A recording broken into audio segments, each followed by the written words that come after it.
that the National Assembly and the Senate completely ignored the law and did politics by hounding out the deputy president from office.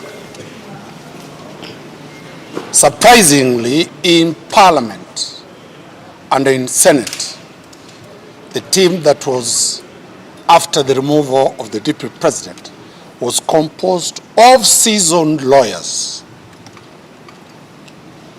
who were suffering from legal amnesia. They forgot that after their drama, the next battlefield is at the High Court. A matter came up today at the High Court. Remember,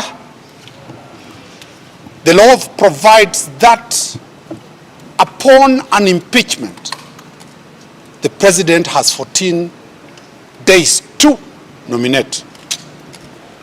He nominated 3 hours after the impeachment.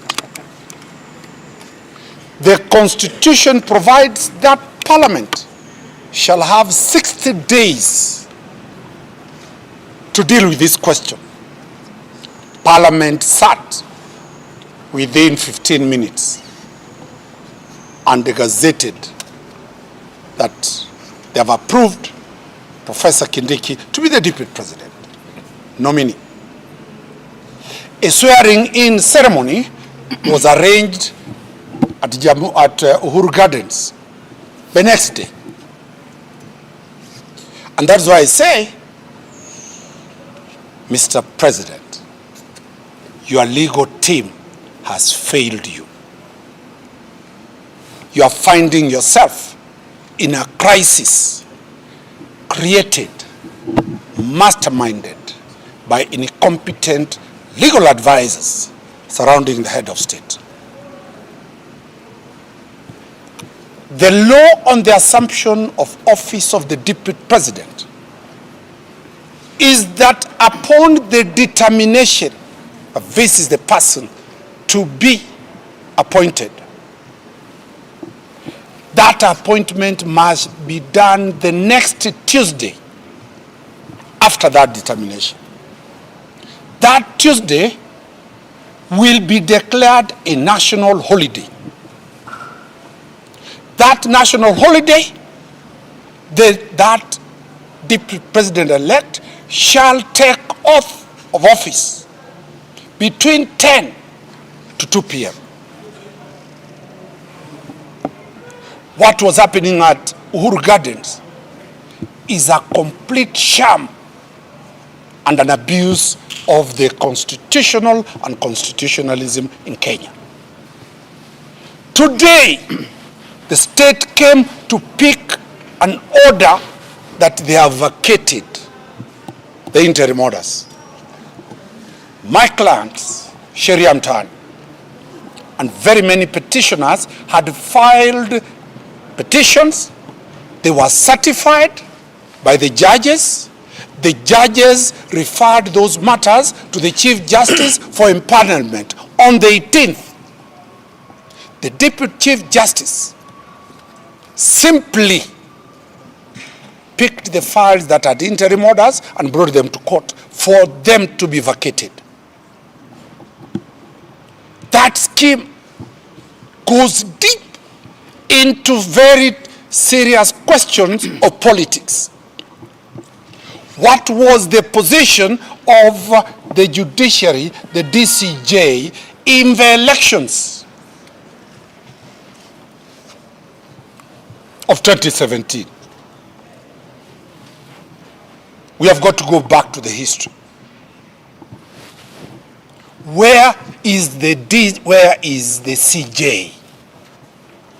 The CJ's whereabouts are not there. And the CJ today has surfaced to send condolences of the loss of a magistrate. Serious contradictions. We are telling those UDA members and those who think that impeaching Gachagua is a walk on the park. We are now in the arena where the Constitution and the law applies.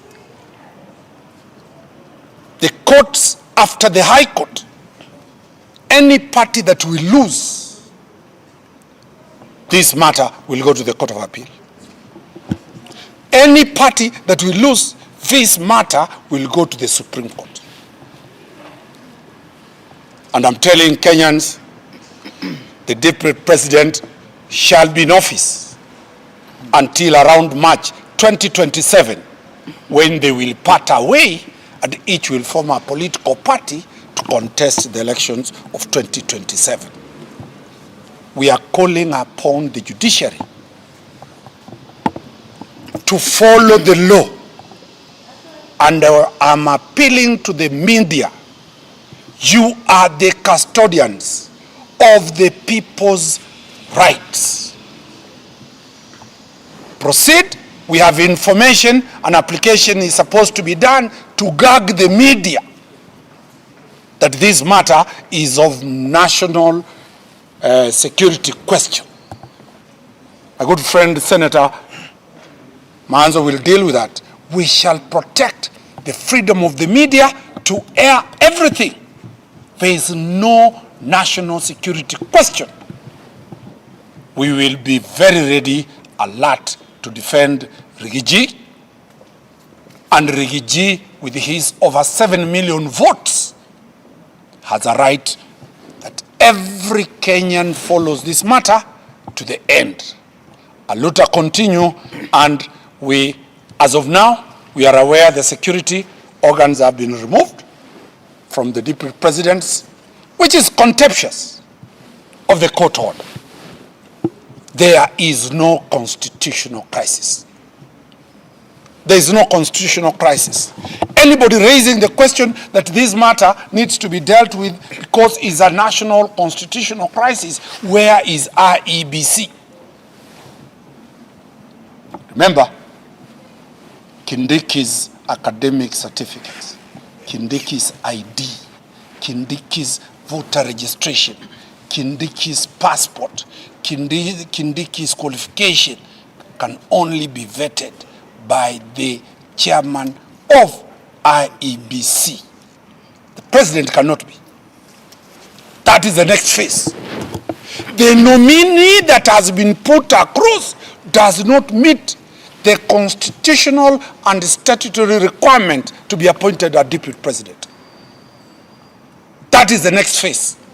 So that's what I'm saying, Mr. President, sack all those people around you and get people like Manzo to advise you the law properly. Thank you. I just want to make a very brief one.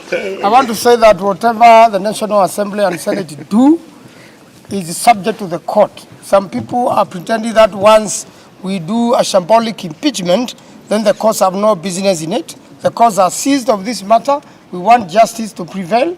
And finally, the deputy president, whether former or current, and currently the status quo remains, that is the deputy president of the Republic of Kenya, then is entitled to privileges, including security.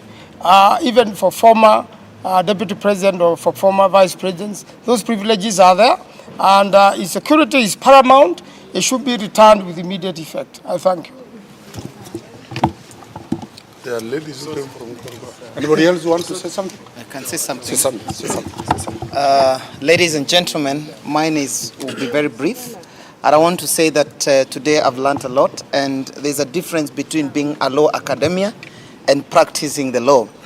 Actually, I want to say that it's important for people to understand this. And as a young person and as a young leader in this country, it is important for us to follow what is happening, because there's been a lot of violation of our constitution. There's a lot of unlawful engagement in this country, and we want to follow good examples and people who have, the rule of the law at their fingertips. So I want to appreciate you, Senator Manzo, and other people who have stood at the bench since morning, actually to see that we are actually getting getting the light of the day. And I want to say that I'm not even a law person or in matters of the law, but I know for a fact that not in the matters of academia that Professor Kithure Kindiki does not qualify, but in the matters of what is provided by our constitution, that he must, or whoever, been in a political party for more than 3 months before any nominee is nominated as the presidential candidate. So, ladies and gentlemen, the journey is very interesting. I'm really waiting to see what unfolds, but it is very unfair is citizens to actually see an individual or group of people running this country